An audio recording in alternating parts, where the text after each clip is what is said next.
Hello मेरे प्यारे दोस्तों, आप सभी को मेरा नमस्कार और आप सभी का आपके अपने YouTube चैनल रविंद्र मैथ्स पर बहुत बहुत स्वागत है। प्यारे दोस्तों, आज मैं रेलवे ग्रुप डी की जो परीक्षा हो रही है उसके लिए मैथ का प्रैक्टिस सेट नंबर 3 लेकर आया हूँ। इससे पहले मैंने अपने चैनल पर 2 प्रैक्टिस सेट मैथ के डाले हैं, वो सभी आप लोगों ने देखे होंगे। ठीक है, आज मैं तीसरा मैथ का प्रैक्टिस सेट लेकर आया हूँ, जिसमें अति महत्वपूर्ण सवाल लेकर आया हूँ। ठीक है, तो इस देर ना करते हुए शुरू करते हैं आज का पहला सवाल। ठीक, पहला सवाल क्या है? सरलीकरण का है।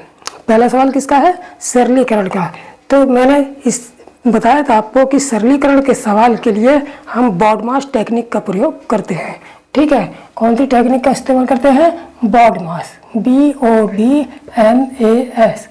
इसको देखते हुए इस सवाल को हल करते हैं। ठीक है, क्योंकि ये टेक्निक हमको बताती है कि हमको कौन सा काम पहले करना है और कौन सा काम बाद में करना है। ठीक है, तो देखिए इस सवाल में हमने ये देखा कि यहाँ पर भाग का चिन्ह है, यहाँ पर प्लस का, यहाँ पर माइनस का, यहाँ पर ब्रैकेट है, बड़ा ब्रैकेट है, इसके यहाँ पर छोटा, और यहाँ पर जो है ये रेखा ब्रैकेट बोलते हैं इसको। कौन सा ब्रैकेट बोलते हैं? रेखा ब्रैकेट इसको बोलते हैं। तो देखिए, जब भी सरलीकरण के सवाल में रेखा ब्रैकेट दिया होता है तो सबसे पहले हम रेखा ब्रैकेट को हटाते हैं, फिर छोटा ब्रैकेट हटाते हैं, फिर मझला, फिर बड़ा हटाते हैं। ठीक है, तो सबसे पहले हम क्या करेंगे? इस जो है रेखा ब्रैकेट को हटाएंगे। ठीक है, जब हम रेखा ब्रैकेट हटाते हैं तो बाहर अगर माइनस होता है तो अंदर का चिन्ह बदलता है। जैसे छोटे ब्रैकेट को हटाने पर अगर बाहर माइनस का चिन्ह होता है तो अंदर का चिन्ह बदलता है। ठीक उसी प्रकार जब हम रेखा ब्रैकेट हटाते हैं तब भी बाहर अगर माइनस का चिन्ह होगा तो अंदर का चिन्ह बदलेगा। ठीक, तो देखिए यहाँ पर हो जाएगा ये 56, इसको ऐसे लिख लेंगे, डिवाइड 1/3, 15 + 12 माइनस ब्रैकेट छोटा 9 + 6 माइनस। जैसे ये वाला ब्रैकेट हम हटाएंगे तो अंदर का चिन्ह बदल जाएगा, क्योंकि बाहर माइनस है। ये माइनस का 5 हो गया और माइनस का 7 हो गया। ठीक, अब क्या करेंगे? ये 56 भाग इसको हम ऐसे ही लिखते हुए जाएंगे, इसमें अभी कुछ नहीं करेंगे। 15 माइनस, अब ये छोटे ब्रैकेट को सॉल्व कर लेते हैं। कैसे? सबसे पहले देखिए 9 और 6 कितने में प्लस प्लस के जोड़ लो, 9 6 15, और माइनस माइनस के जोड़ लो तो 15 माइनस 7 5 माइनस के 12, प्लस के जोड़ेंगे प्लस के 15, माइनस के जोड़ेंगे माइनस के 12। ठीक, तो ये हो गया 56 डिवाइड 1/3, 15 + 12। अब हम क्या करेंगे? इसको घटा देंगे, 15 में से 12 गए माइनस के 3, क्योंकि बाहर माइनस है, ये घट के 3 आ गया। ठीक, अब इसको अंदर कैलकुलेट करेंगे तो 56 डिवाइड 1/3, ये देखिए 15 और 12 कितने हो गए? 15 12 हो गए हमारे पास 27, और 27 माइनस 3। ठीक, तो ये हो गया 56 डिवाइड 1/3, 27 में से 3 घटाएंगे कितना आ जाएगा? 24 आ जाएगा। ठीक, अब यहाँ पर 2 डिवाइड है, एक तो है 56 डिवाइड 1/3, फिर 56 डिवाइड 1/3 गुणा 24। तो सबसे पहले हम जो ये वाला डिवाइड है इससे डिवाइड करेंगे 24 में। तो 24 में जब इसका डिवाइड करेंगे तो 3 8 24 कट जाएगा, तो कितना आ जाएगा हमारे पास? हमारे पास आ जाएगा 56 डिवाइड 8 आ जाएगा, यानी कि 56/8, 8 7 56, यानी कि 7 आंसर हमारे पास आ जाएगा। ठीक, तो इस तरीके से सरलीकरण के सवाल में हम इस BODMAS टेक्निक का प्रयोग करते हुए, इसको देखते हुए हम इसको हल करेंगे और लास्ट में आंसर निकाल देंगे। ठीक, अब चलते हैं सवाल नंबर 2 पर। तो प्यारे दोस्तों, अब देख लेते हैं दूसरा सवाल। दूसरा सवाल क्या है कि a - b का whole cube plus b - c का whole cube plus c - a का होल क्यूब बटे 3 × a - b × b - c × c - a का मान क्या होगा, ये हमसे पूछा है। यानी कि इसको जब हम सिंप्लीफाई करेंगे तो इसकी वैल्यू कितनी आएगी, इसका आंसर कितना आएगा। ठीक, तो देखिए यहाँ पर हमें देखने से पता चल रहा है कि यहाँ पर a³ + b³ + c³ वाला फार्मूला लग रहा है, लेकिन ये इस फार्मूले को हमने देखा कि अगर a + b + c अगर 0 है, a + b + c अगर 0 है, तीनों का योग 0 है, तो हम उसे 3 abc के बराबर रख सकते हैं। तो हमें देखने से ही पता चल गया कि यहाँ पर ऐसा लगता है कि ए बी सी यानी कि इसका इसका इसका तीनों का योग 0 आ रहा है।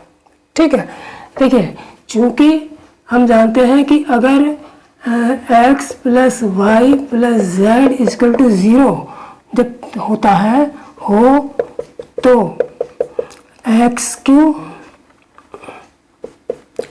Plus y cube plus z cube equal to 3xyz होता है। ठीक, यानी कि x plus y plus z यानी कि तीनों का जोड़ अगर 0 के बराबर है तो हम इसको x cube plus y cube plus z cube को 3xyz लिख सकते हैं। ठीक, अब हम ये देखेंगे कि इन तीनों का जोड़ क्या 0 आ रहा है। तो हमने देखा a माइनस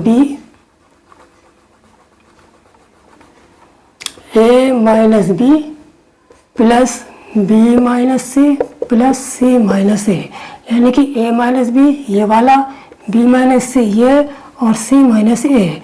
जब तीनों को हमने जोड़ा तो हमने देखा a से a कट गया, b से b कट गया, c से c कट गया, बराबर 0 आ गया। जब ये 0 के बराबर आ गया तो इसका मतलब ये हुआ कि a माइनस बी का whole cube plus b minus C का whole cube plus c minus A का होल क्यू, यानी कि इन तीनों के घन का जोड़ हम किसके बराबर रख सकते हैं 3 इंटू ए माइनस बी बी माइनस सी और c माइनस ए के बराबर रख सकते हैं। इसलिए हम ऊपर जो वैल्यू दे रखी है इसके स्थान पर क्या रख देंगे, ये रख देंगे। ठीक, तो रख देंगे यहाँ पर 3 इंटू ए माइनस बी बी माइनस सी और c माइनस ए बटे नीचे ये रख देंगे, नीचे ये वाली वैल्यू उतार लेंगे 3 इंटू ए माइनस बी माइनस सी और c माइनस ए। ठीक, अब हमने देखा 3 से 3 कट गया, माइनस बी से ये कट गया, इससे ये कट गया, इससे ये कट गया। जब सब कट गए तो कितना आंसर आ गया हमारे पास, 1 आंसर आ जाएगा।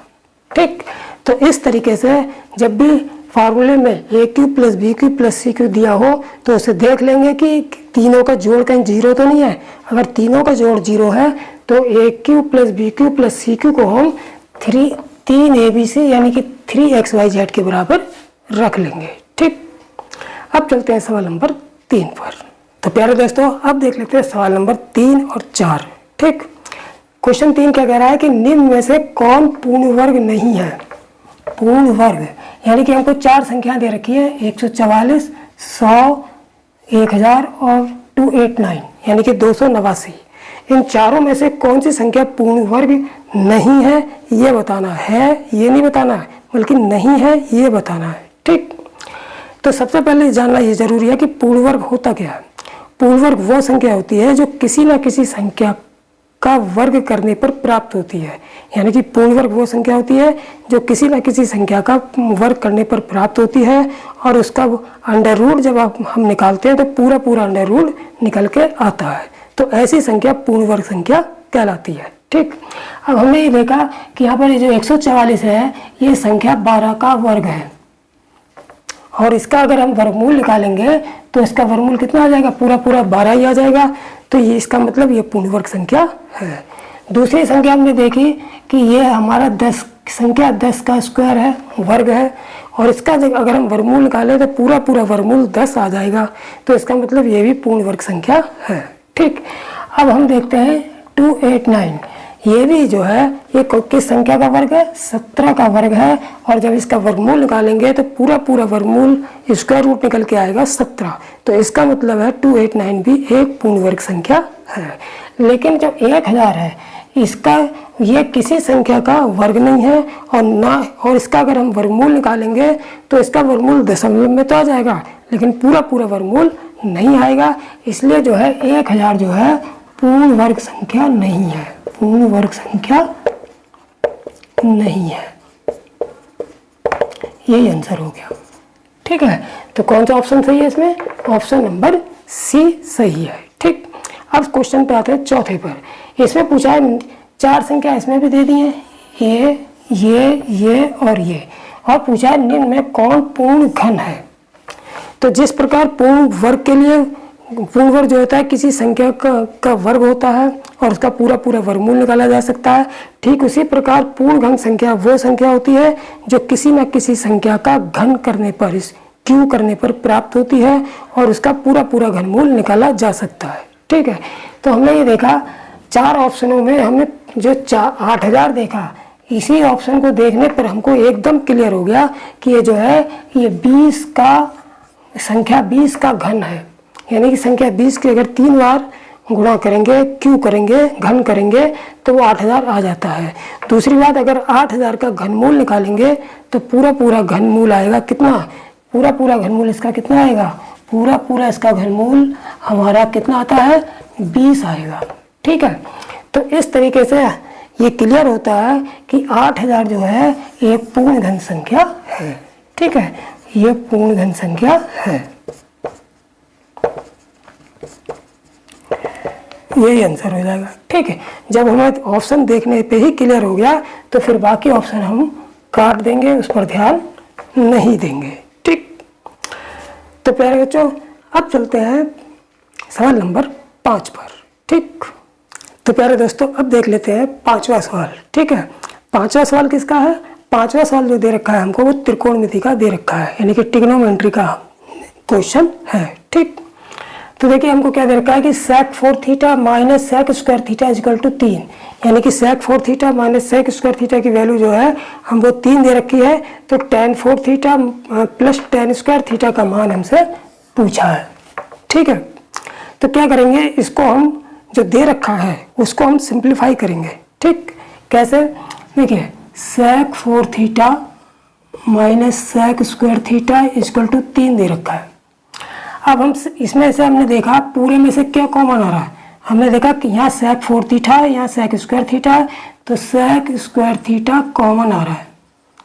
जब इसको हम कॉमन लेंगे तो यहाँ पर क्या बचा, 4 में से 2 गए, 2 घात पे स्क्वायर थीटा बाहर आ गया, यानी कि sec स्क्वायर थीटा बचा माइनस यहाँ पर 1 बचा। ठीक, अब हम जानते हैं फार्मूला क्या है कि sec स्क्वायर थीटा माइनस 1 बराबर होता है tan स्क्वायर थीटा। ठीक है, ये त्रिकोणमिति फार्मूले आप लोगों ने पढ़े होंगे अच्छी तरीके से। ठीक है, तो sec स्क्वायर थीटा माइनस 1 किसके बराबर होता है, ये tan स्क्वायर थीटा के बराबर होता है, इसलिए इसकी जगह जो है हम क्या रख लेंगे, sec स्क्वायर थीटा इंटू इसकी जगह रखेंगे हम tan स्क्वायर थीटा। ठीक, अब sec स्क्वायर थीटा इसी का एक फार्मूला और होता है कि sec square theta is equal to होता है 1 प्लस tan स्क्वायर थीटा। ठीक है, तो अब हम इसमें चूंकि हमें मालूम है यहाँ पर दोनों जगह tan है, यहाँ भी tan है, यहाँ भी tan है, तो यहाँ पर tan आ गया, इसको भी हम tan में कन्वर्ट करेंगे। उसके लिए क्या करेंगे, sec स्क्वायर थीटा की value 1 plus tan square theta इसमें लगा देंगे, तो इसकी जगह हम क्या रखेंगे 1 प्लस tan। हाँ, बराबर में 3 लेके भी चलना है, बराबर में क्या लेके चलना है, 3 लेके चलेंगे। ठीक, ये बराबर में 3 लेके भी चलेंगे। ठीक है, तो इसकी जगह 1 प्लस tan स्क्वायर थीटा रख दिया इंटू tan स्क्वायर थीटा बराबर 3। इसके अंदर मल्टीप्लाई करेंगे तो tan स्क्वायर थीटा की 1 में गुणा होगी तो tan स्क्वायर थीटा ही आ जाएगा, प्लस और tan स्क्वायर थीटा की गुणा कितनी हो जाएगी, tan 4 थीटा बराबर 3। तो इससे ये पता चल गया कि जब sec 4 theta minus sec square theta की जो वैल्यू 3 दे रखी है, इसको सिंप्लीफाई करेंगे तो tan square theta plus tan 4 theta की वैल्यू भी 3 ही आ रही है। इसका मतलब यही हमारा आंसर हो जाएगा। ठीक है, यानी कि tan 4 theta plus tan square theta का मान भी 3 ही होगा। ठीक, तो अब चलते हैं सवाल नंबर 6 पर। तो प्यारे दोस्तों अब देख लेते हैं सवाल नंबर 6। सवाल नंबर जो 6 है ये भी ट्रिग्नोमेट्री का है, यानी कि त्रिकोणमिति का है। क्या सवाल है कि cos स्क्वायर फाई, ये वाला चिन्ह जो है ये हमारा क्या कहलाता है, फाई कहलाता है। क्या चिन्ह कहलाता है, फाई, यानी कि cos square phi plus 1 cosec square phi बराबर प्लस 17 बराबर हमको x दे रखा है। ठीक, तो x स्क्वायर का मान बताइए।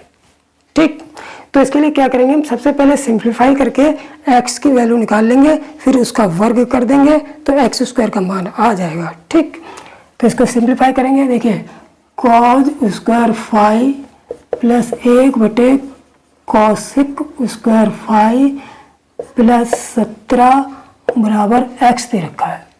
ठीक, अब हमने देखा कि cos स्क्वायर फाई, तो इसको तो ऐसे ही लिख देंगे प्लस 1 देखिए चूंकि 1 cosec फाई बराबर होता है हमारा साइन फाई के। ठीक है, इसलिए 1/cos स्क्वायर फाई बराबर, जब इधर स्क्वायर करेंगे तो इधर भी स्क्वायर हो जाएगा। ठीक, यानी कि 1/cos थीटा जो है साइन थीटा के बराबर होता है, 1/cos फाई बराबर साइन फाई के बराबर हुआ, इसलिए 1/cos स्क्वायर फाई जो है साइन स्क्वायर फाई के बराबर हुआ। इसका मतलब इसकी जगह हम क्या रख लेंगे, साइन स्क्वायर फाई रख लेंगे, प्लस 17 बराबर x। अब cos square phi plus sine square phi ये किसके बराबर होता है, cos square theta plus sine square theta equal to 1 होता है।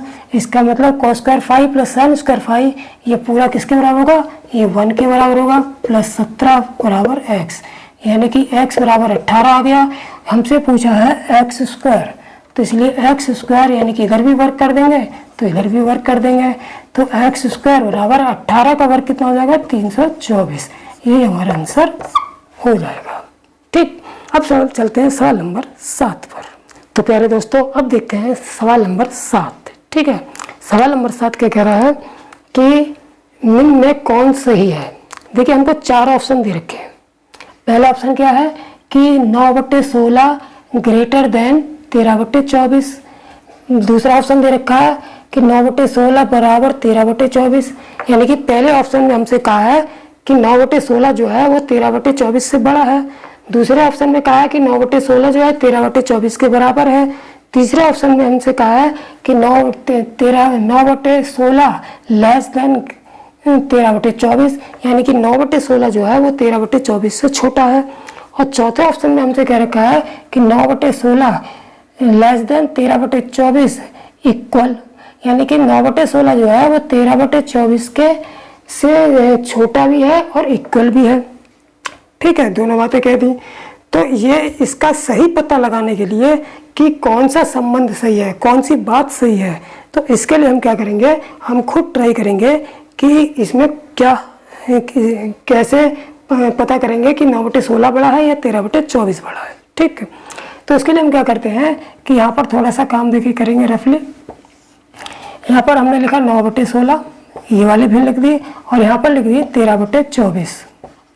अब हमने कौन सी भिन्न बड़ी है या कौन सी छोटी है, इसको निकालने के लिए सबसे आसान तरीका यही है कि इसके अंश को हम बराबर कर दें, इसके हर को बराबर कर दें, अंश को नहीं, इसके हर को बराबर कर दें। और अगर हर जब बराबर हो जाएगा तो जो जिसका अंश बड़ा होगा वो भिन्न बड़ी होगी और जिसका अंश छोटा होगा वो भिन्न छोटी होगी। ठीक है, तो हम इसको बराबर कैसे करेंगे, यहाँ पर देखा 16, यहाँ पर 24, तो यहाँ पर हम दोनों और 2 से गुणा कर देंगे तो 24 दूनी 48 हो जाएगा, और यहाँ हम दोनों और 3 से गुणा कर देंगे तो यहाँ भी 48 हो जाएगा। तो 9 तिया 27/48 हो गया ये, और ये हो गया हमारा 13 दूनी 26 और 24 दूनी 48। ठीक, अब इसके हर में भी 48 है, इसके हर में भी 48 है। जब दोनों भिन्नों के हर बराबर हैं, इसका मतलब हुआ फिर जो भी संख्या है जिसका अंश छोटा होगा वो छोटी भिन्न होगी, जिसका अंश बड़ा होगा वो बड़ी भिन्न होगी। हमने देखा कि 26 इस भिन्न का जो है अंश 27 है, इसका 26 है, इसका मतलब ये बड़ा है, तो इसका मतलब ये वाली भिन्न बड़ी हो गई। इसका मतलब ये कौन सी भिन्न थी, ये 9/16 थी, और ये कौन सी थी 13/24 थी। हाँ, हमें पता चल गया कौन सी भिन्न बड़ी है, 9/16 बड़ी है। इसका मतलब है हमारा ऑप्शन नंबर पहला वाला, यानी कि ये वाला संबंध जो है सही होगा कि 9/16 जो है वो 13/24 से बड़ा है। ठीक, यही हमारा आंसर हो जाएगा। ठीक, तो किसी भी भिन्न को देखने के लिए कौन सी छोटी है कौन सी बड़ी है, उसके हर को समान कर लेंगे। हर अगर समान है तो जिसका अंश छोटा है वो छोटी होगी, जिसका अंश बड़ा है वो बड़ी होगी। ठीक, अब चलते हैं सवाल नंबर 8 पर। दोस्तों अब देख लेते हैं सवाल नंबर 8। सवाल नंबर 8 क्या दे रखा है कि एक त्रिभुज है जिसके शीर्ष 1 2 -4 3 -4 -3 और 4 1 दिए हैं। यानी कि एक त्रिभुज ऐसा है जिसके 3 सिरे हैं और तीनों के हमें कोऑर्डिनेट दे रखे हैं। एक इस सिरे का कोऑर्डिनेट हम मान लेते हैं 1 2 है, इसका दूसरे का कोऑर्डिनेट -4 और -3 है, और तीसरे सिरे का कोऑर्डिनेट जो है वो 4 1 है। यानी कि कोई त्रिभुज दे रखा है जिसके तीनों तीनों सिरों के हमें निर्देशांक दे रखे हैं, कोऑर्डिनेट दे रखे हैं, और हमसे इसका क्या पूछा है, क्षेत्रफल पूछा है। ठीक है, तो देखिए इस टाइप के सवाल को हल करने के लिए क्या करेंगे, हम शॉर्ट मेथड लगाएंगे, शॉर्ट मेथड। वैसे तो त्रिभुज के क्षेत्रफल का फार्मूला भी है लेकिन फार्मूले से क्या होता है, कई बार गलतियां काफ़ी हो जाती हैं, इसलिए और उसमें समय भी ज़्यादा लगता है, तो इसलिए इसके शॉर्ट मेथड से हम इसका क्षेत्रफल निकालेंगे। ठीक, क्या क्या करेंगे कि हम सबसे पहले क्या कर लेते हैं, इन कोऑर्डिनेट को रख लेते हैं, 1 2 -4 -3 और कितना 4 1। ठीक, इन कोऑर्डिनेटों को हमने इस तरीके से लिख लिया। अब इनमें 3 कोऑर्डिनेट दे रखे हैं, इन 3 में से किसी एक को भी हम 0 बनाएंगे। अब 0 कैसे बनाएंगे कि जैसे मान लो पहले इसी को हम 0 बनाते हैं, तो 0 बनाने के लिए क्या करना पड़ेगा, यहाँ हमें -1 और -2 यानी कि इसमें से 1 घटाना पड़ेगा और इसमें से 2 घटाने पड़ेंगे, तब ये 0 हो जाएगा। ठीक, लेकिन जब ये क्रिया हम पहले कोऑर्डिनेट में करते हैं तो ये क्रिया हमें सारे कोऑर्डिनेट में करनी पड़ेगी, तो ये -1 -2 यहाँ भी कर लेंगे और -1 -2 यहाँ भी करेंगे। ठीक, जब इसको हल करेंगे तो कितना आएगा, 1 में से 1 प्लस के 1 में से 1 कट गया, कितना आ गया 0 और ये भी 0 हो गया। ठीक है, अब इसमें से -4 -1 कितना हो गया, -5 -3 -2 ये भी -5 हो गए, 4 में से 1 किया 3 हो गया और -2 में से प्लस 1 का 1 किया तो -1। ठीक, तो ये किसी एक कोऑर्डिनेट को 0 बनाने पर 0 हो गया और बाकी कोऑर्डिनेट हमें मिल गए। ठीक, अब क्या करेंगे, ये जो 0 वाला कोऑर्डिनेट है इसको हम छोड़ देंगे। ठीक, अब बचे हमारे पास 2 कोऑर्डिनेट, इसके लिए हम क्या करेंगे कि जो बाहर वाले कोऑर्डिनेट है बाहर वाले की मल्टीप्लाई करेंगे और अंदर वाले की मल्टीप्लाई करेंगे। ठीक, क्या करेंगे, देखिए दोनों की मल्टीप्लाई, बाहर की मल्टीप्लाई हो गई, अंदर की मल्टीप्लाई, तो बाहर की मल्टीप्लाई कितनी होगी, -5 के -1 से गुणा करेंगे तो प्लस के 5 आ जाएगा। ठीक,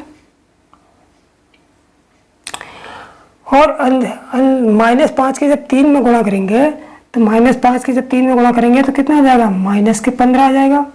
ठीक है, अब क्या करेंगे, इन दोनों का अंतर निकालेंगे, तो ये अंतर कैसे निकालेंगे, यहाँ पर माइनस लगा देंगे बटे और उसके बाद जो है 2 से भाग कर देंगे। ठीक, अब कितना हो जाएगा, जब ये ब्रैकेट खोलेंगे तो माइनस कितना हो जाएगा, प्लस हो जाएगा, 5 + 15 बटे 2, 15 5 20 बटे 2, 2 धाम 20 यानी कि 10 आ गया। तो 10 मात्रक इसका आंसर, 10 मात्रक स्क्वायर इसका आंसर आ जाएगा। ठीक, यानी कि त्रिभुज का क्षेत्रफल कितना आ जाएगा, 10 वर्ग मात्रक कह लो या मात्रक स्क्वायर कह लो। ठीक, अब चलते हैं सवाल नंबर 9 पर। अरे दोस्तों, अब देख लेते हैं सवाल नंबर 9। ठीक, नया सवाल क्या कह रहा है कि 2/3, 8/9, 10/27 और 32/81 यानी हमको 4 भिन्न दे रखी है और इसका हमें मासा निकालना है। क्या निकालना है, मासा, यानी कि महत्तम समावर्तक यानी कि HCF। ठीक है, HCF हमको निकालना है। तो जब हम भिन्नों का HCF निकालते हैं तो भिन्न का HCF क्या होता है, भिन्न का HCF क्या होता है कि अगर हमसे भिन्न का HCF पूछा है तो अंश का HCF निकालते हैं, अंश का HCF बटे हर का LCM, यानी यही तो फार्मूला होता है। यानी कि जो किसी भी भिन्न का HCF निकालेंगे तो जो उसका अंश होता है, जो उसमें अंश दिए होते हैं उसका HCF निकालते हैं और उसमें जो हर दिए होते हैं उनका हम LCM निकाल के डिवाइड कर देते हैं, तो उसका जो है भिन्न का HCF निकल के आ जाता है। ठीक, अब इसका मतलब ये हुआ कि हमें 2 8 10 12 32 2 8 10 12 32 का क्या निकालना है, हमको HCF निकालना है और 3 9 27 81 का LCM निकालना है। ठीक, दी गई जो भिन्न होती है उनके जो अंश का HCF निकालेंगे। कैसे निकालेंगे, जैसे अंश में क्या क्या संख्या दे रखी है, 2 8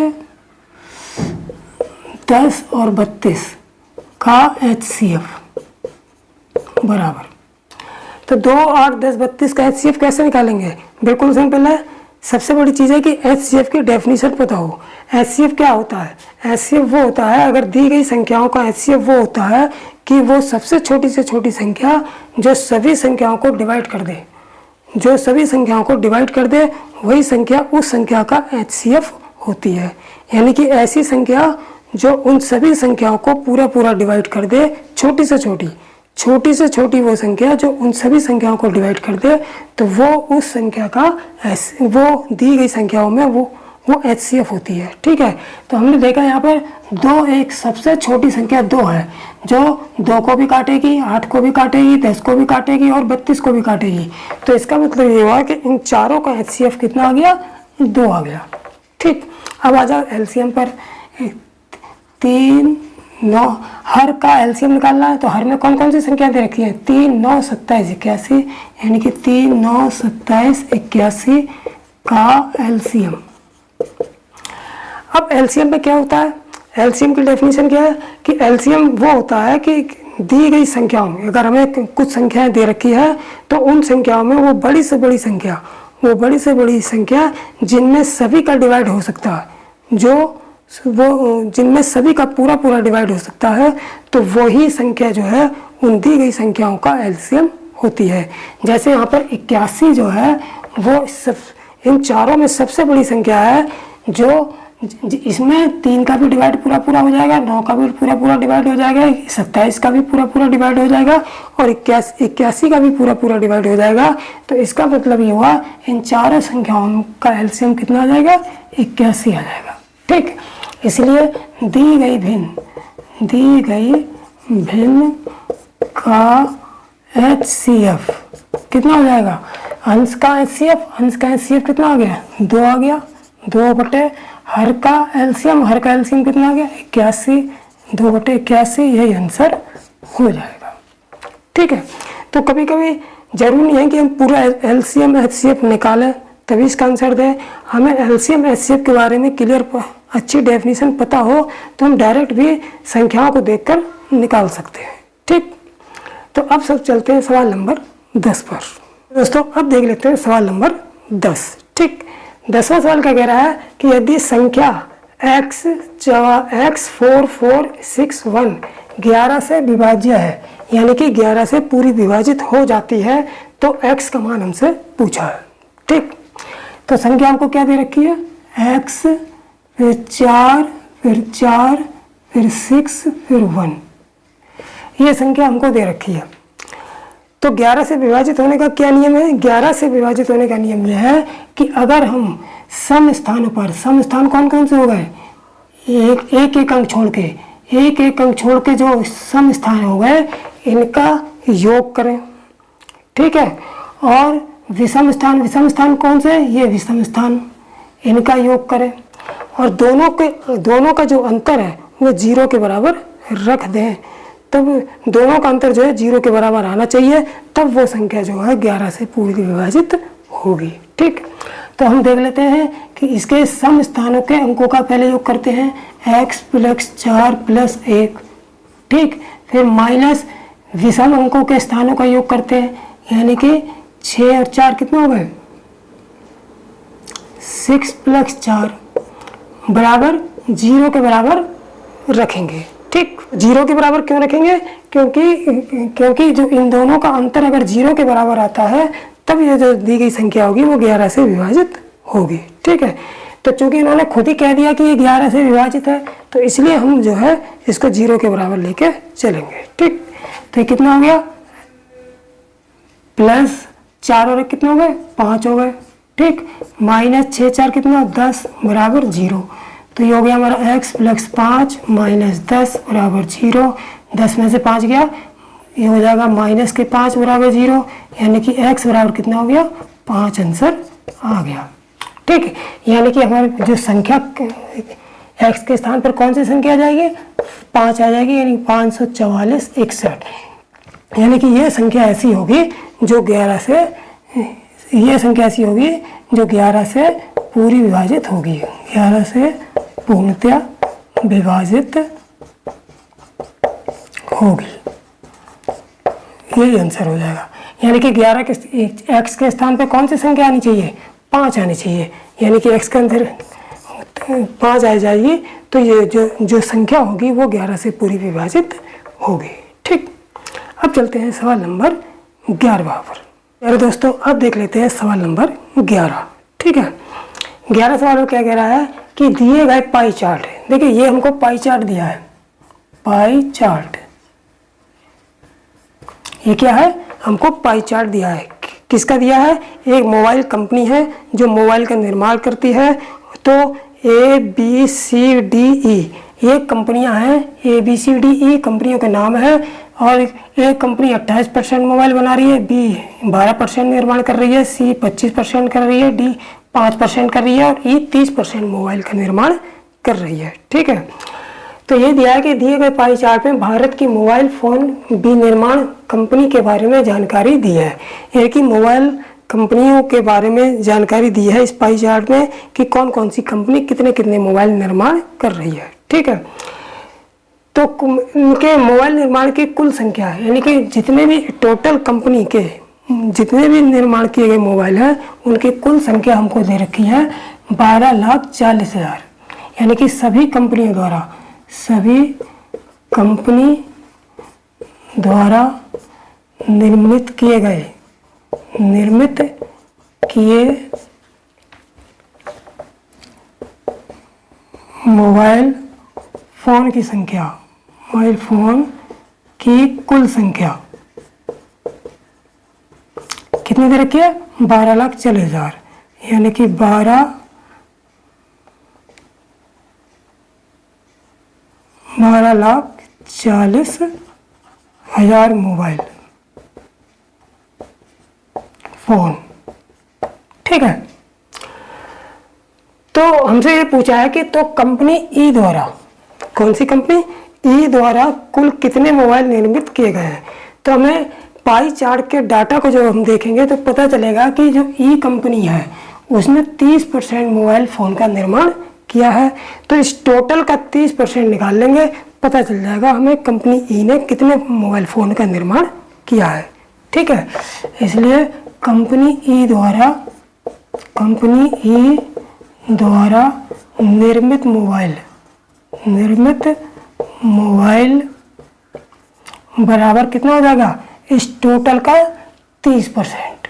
ठीक है, तो यानी कि 12,40,000 का 30% तो बराबर हो जाएगा 12,40,000 गुणा 30/100। 30% का मतलब 30/100। ठीक है, तो एक जीरो कट गया, इससे ये वाला जीरो कट गया, तो बराबर 3 की मल्टीप्लाई हो जाएगी। 3 जीरो ये लिखेंगे जो बचे हुए हैं, और 3 की मल्टीप्लाई किससे करेंगे, 3 चौक 12 की 2, 3 दिन 6 और 1 7, 3 एकम 3, यानी कि 3,72,000 मोबाइल का निर्माण कर रही है कौन सी कंपनी, ई। ये हमारा आंसर हो जाएगा। ठीक, इसका मतलब हुआ कि ई कंपनी ने कितने मोबाइल निर्माण किए हैं, 3,72,000 मोबाइल निर्माण किए हैं, जो कुल मोबाइल निर्मित मोबाइल का कितना है, 30% है। ठीक, तो इस तरीके से पाई चार्ट को देखते हुए इसका आंसर हम आसानी से निकाल लेंगे। ठीक, अब चलते हैं सवाल नंबर 12 पे। यार दोस्तों अब देख लेते हैं 12वां सवाल। ठीक है, 12वां सवाल क्या है कि 720 रुपये को, कितने हैं, 720 रुपये को ए बी सी डी तथा ई, यानी कि 5 लोग हैं, ये 1 2 3 4 5 लोग हैं, ए बी सी और डी तथा ई में विभाजित किया है। यानी कि 720 रुपये को हमें को जो है A B C D E में विभाजित किया गया है, 5 लोगों में विभाजित किया गया है। तो उनके द्वारा प्राप्त राशि का जो क्रम है, अब उनके द्वारा जो प्राप्त राशि का जो क्रम है कैसा है, वो अंक गणितीय प्रगति के आरोही क्रम में था। यानी कि अंक गणितीय प्रगति के आरोही क्रम में था।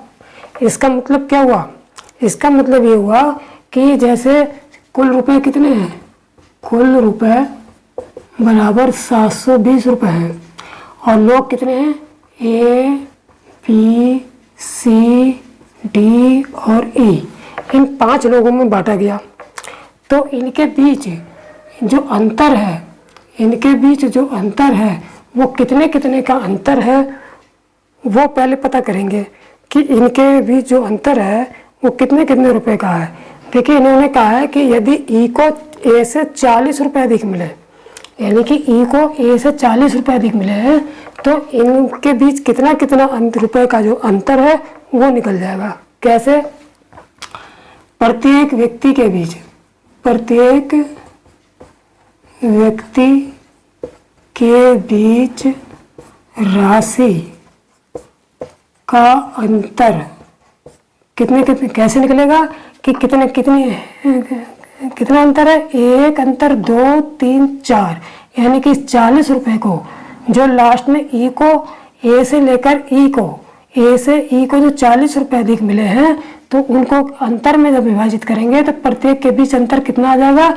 1 2 3 4, 4 अंतर पाए जा रहे हैं और 40 रुपये कुल ई को 40 रुपये अधिक मिल रहे हैं पहले व्यक्ति से, तो इसलिए हम 40 को हम 4 से डिवाइड कर देंगे। जितना अंतर है, कितने अंतर है? 1 2 3 4 अंतर, तो 4 हम 40, यानी कि 10 रुपये, यानी कि प्रत्येक के बीच जो है 10 और 10 10 और 10 रुपये का अंतर आ रहा है। ठीक है, तो इस कंडीशन में इसका मतलब ये हुआ कि जब 10-10 का अंतर आ रहा है तो ये जो है समांतर श्रेणी बन रही है, यानी कि इनको जो राशि मिली होगी वो उनका क्रम कैसा होगा? समांतर क्रम होगा, यानी कि समांतर श्रेणी का क्रम होगा। ठीक है, तो उसके लिए जो हम क्या करेंगे कि मान लेते हैं कि ए को x राशि मिली, ए को कितनी मिली? माना ए को मिली राशि बराबर x रुपये मिली, इसलिए ई को मिली राशि कितनी हुई? ई को मिली राशि कितनी?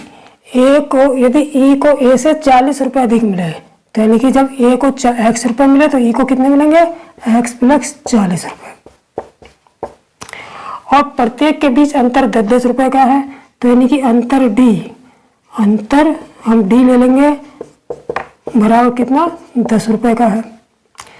अब अगर ये जो राशि बांटी गई है वो समांतर क्रम में है, तो ये जो पैसा जो बटा हुआ पैसा होगा वो कैसे कौन सी श्रेणी बना रहा है? समांतर श्रेणी, समांतर क्रम श्रेणी बना रहा है। तो उसमें क्या होता है कि पहला पद उसमें जो कुल योग किसके बराबर होता है? कुल योग s बराबर होता है n/2 into 2a plus n-1 into D, इसके बराबर होता है। ठीक है, जहाँ यहाँ कुल योग कितना है? कुल योग जो है 720 रुपये लेंगे, तो कुल योग कितना हो गया? 720 बराबर n। अब n की जगह क्या लेंगे? कितने लोग हैं? कितने हैं? 1 2 3 4 5 लोग हैं, तो n की जगह यहाँ 5 ले लेंगे बटे 2 इंटू 2a। अब a क्या है कि प्रथम व्यक्ति को मिली राशि, ये हमारा a हो जाएगा प्रथम, तो ये हो गया हमारा 2x प्लस n की जगह 5 माइनस 1 गुणा d की जगह जो अंतर आया हमारा 10, प्रत्येक के बीच जो अंतर है ये d की वैल्यू है। ठीक है, यानी कि ये d की वैल्यू है। ठीक, तो ये d की जगह क्या रख लेंगे हम? 10। ठीक, तो ये हो गया हमारा 720 बराबर 5/2 इंटू, इसको जब खोलेंगे तो 2x प्लस 5 में से किया 4 धाम 40, ये आ गया। ठीक, इसको थोड़ा सा यहाँ पे मिटा देता हूँ पर फिर करते हैं। ठीक, वे कर लेंगे इसको। ठीक है, तो देखिए 720 हो गया। अब इसकी गुणा जब इसको उठा के यहाँ पर मल्टीप्लाई में है, इसको जब उठा के इधर लाएंगे तो ये 720 गुणे 2/5 हो जाएगा बराबर कितना? 2x plus 40। ठीक, 5 × 5 2 बचे, 5 चौक 20, फिर 5 चौक 20 कट गया, 144 दूनी 288 बराबर 2x प्लस 40, यानी कि 288 -40 बराबर 2x हो गया। इसका मतलब कितना हो गया, 40 घट गए तो 288, 40 गया 248 बचे, तो 2x बराबर 248। 2 से काट देंगे, 2 के अंदर 2 4, 2 चौक 8 कट गया, तो x बराबर आ गया 124। जब x बराबर हमारा आ गया 124, तो x जो राशि है वो किसको मिली है, इस पहले वाले को मिली। इसी को हमने a की जगह रखा था। a का मतलब प्रथम पद यानी कि प्रथम राशि, तो a के बराबर x, a को x मिला था, हमने जब a को मिली राशि x मानी तो ये प्रथम पद हो गई। ठीक है, अब एक हमसे पूछा क्या है, b को कितना मिला, b को कितना मिला, तो b को 10 रुपये ज़्यादा मिले, 10 का अंतर है, तो इसलिए b को मिली राशि, इसलिए b को मिली राशि बराबर हो जाएगा 124 प्लस 10 बराबर 134 रुपये आंसर हो जाएगा। ठीक, तो इस तरीके से हम b को मिली राशि आसानी से निकाल लेंगे। ठीक, अब चलते हैं सवाल नंबर 13 पर। मेरे दोस्तों, अब देख लेते हैं इस वीडियो का अंतिम सवाल, 13वां सवाल और 14वां सवाल। ठीक है, 13वां सवाल क्या कह रहा है कि हमको एक वृत्त दे रखा है और उस वृत्त में ए बी सी 3 पॉइंट है। इस वृत्त पर ए बी सी 3 पॉइंट है और एक स्पर्श रेखा बिंदु सी पर स्पर्श रेखा जा रही है, और हमसे ए बी और ई सी कौन सी, ये वाली, ये भुजा और ए बी, ये आपस में कैसी है, समांतर भुजाएं दे रखी है। कोण B C D 72 degree, B C D यानी कि ये वाला कोण जो है ये 72 डिग्री हमको दे रखा है। तो कोण बी ए से पूछा है हमसे, यानी कि ये वाला कोण हमसे पूछा है। ठीक है, तो देखिए इस टाइप के सवालों में एक बात हमेशा याद रखनी है कि जब भी इस टाइप का सवाल दिया हुआ तो ये वाला जो कोण होगा बी सी डी, ये वाला कोण इसके बराबर होगा और ये वाला कोण जो है इसके बराबर होगा। ठीक, तो देखिए चूंकि ये क्लियर है, यदि वृत्त की जीवा कौन सी, ए बी समांतर है किसके, स्पर्श रेखा ईडी के, स्पर्श रेखा ईडी के, वृत्त की जीवा ए बी जो है सी पर स्पर्श रेखा ईडी के समांतर है, तब कोण बी ए सी बराबर होगा कोण बी सी डी है। यानी कि ये कोण और ये कोण हमेशा आपस में बराबर होंगे अगर ऐसी कंडीशन है तो। ठीक, अब हमको कोण बी सी डी कितना दे रखा है, 72 डिग्री दे रखा है, इसलिए कोण बी ए सी भी 72 डिग्री ही होगा। यही हमारा आंसर आ जाएगा। ठीक, अब सवाल नंबर आ जाए 14 पर। 14वां क्या दे रखा है कि अगर ये वाला कोण ए सी बी, कोण ए सी बी जो है हमको कितना दे रखा है, x डिग्री, और कोण ए डी बी कितना है, बराबर 60 डिग्री। तो हमसे पूछा है, यही पूछा है, ए सी बी एक्स का मान पूछा है। ठीक है, तो हमने वृत्त में देखा कि ए की चाप, ए भी कोई चाप है, ए की चाप द्वारा वृत्त के विभिन्न भाग पर, बिंदु सी पर वृत्त के भाग सी पर बना कोण और वृत्त की इसी चाप द्वारा वृत्त के भाग डी पर बना कोण है। ठीक है, तो चूंकि हम जानते हैं कि एक ही वृत्तखंड के कोण बराबर होते हैं, यानी कि एक ही चाप द्वारा वृत्त के किसी भी भाग पर बनाए गए सभी कोण आपस में बराबर होते हैं, इसलिए ये दोनों कोण आपस में बराबर होंगे। तो चूंकि एक ही वृत्तखंड के कोण एक ही वृत्तखंड पर बने सभी कोण समान होते हैं। तो एक ही वृत्तखंड कौन सा, ये वाला ए बी, इसी वृत्तखंड पर दोनों कोण बने, कोण सी भी बना, कोण डी भी बना है, तो एक ही वृत्तखंड पर बने सभी कोण समान होते हैं, इसलिए कोण ए सी बी बराबर कोण ADB। इसलिए ACB की वैल्यू कितनी है x डिग्री और AD की वैल्यू कितनी है 60 डिग्री। 60 डिग्री आंसर आ जाएगा। ठीक है, तो इस तरीके से 13वां और 14वां सवाल बिल्कुल आसानी से हो जाएगा। अगर हमको इसके वृत्त खंड के बारे में पता है और वृत्त की स्पर्श रेखाओं के बारे में फुल नॉलेज है, उसके बारे में पता है, तो उन्हीं नियमों का प्रयोग करते हुए ये सवाल आसानी से एक सेकंड में हो जाएंगे। ठीक, तो प्यारे दोस्तों, आज मैंने जो है 14 सवाल कराए हैं और ये 14 सवाल जो है रेलवे की ग्रुप डी की परीक्षा में आए हुए सवाल हैं। देखिए, इस बात को याद रखेंगे कि रिपीट 60% सवाल जो है पिछले पेपरों से रिपीट ही होते हैं, इसलिए आप पिछले पेपरों के सवालों को ज़रूर लगाएं। और मैं जो प्रैक्टिस सेट करा रहा हूँ वो पिछले पेपरों के रिपीट सवाल भी करा रहा हूँ, साथ में अपनी तरफ से जो भी इम्पोर्टेंट क्वेश्चन है वो भी मिला रहा हूँ। यानी कि इस प्रैक्टिस सेट में 2 टाइप के सवाल मिक्स करके करा रहा हूँ, पिछले साल के ग्रुप डी में आए हुए इम्पोर्टेंट सवालों को प्लस अपनी तरफ से जो अति संभावित ग्रुप डी के लिए जो सवाल बनते हैं वो दोनों को मिक्स करके मैं करा रहा हूँ। ठीक है, तो इन प्रैक्टिस सेट आप लोगों के लिए अति लाभदायक सिद्ध होंगे अगर आप इनको अच्छी तरह से कंठस्थ कर लेते हैं।